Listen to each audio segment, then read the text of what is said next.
Hello everyone, कैसे हैं आप। Welcome back to this channel super craft with Seema. So guys, इस वीडियो में मैं आपको आज ओल्ड टाइज के बेस्ट यूजेस दिखाऊंगी। तो चलिए वीडियो स्टार्ट करते हैं। मोस्टली हमारे घर में बहुत सारी टाइज यूं ही पड़ी रहती हैं जिनका हम बहुत कम इस्तेमाल करते हैं या फिर नहीं भी करते हैं क्योंकि वो बहुत पुरानी हो चुकी होती हैं। लेकिन एक्चुअली में वे टाइज हम फेंक भी नहीं सकते, तो क्यों ना हम पुरानी टाइज से कुछ नया बनाएं। तो इस वीडियो में मैंने बहुत सारे आइडियाज़ दिए हैं, आपको कोई भी अच्छा लगे तो आप ज़रूर ट्राई कीजिएगा।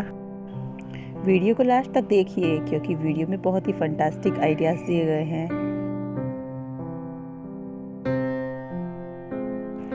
वीडियो अगर अच्छा लगे तो प्लीज़ लाइक करें और अपने फ्रेंड्स के साथ शेयर करें।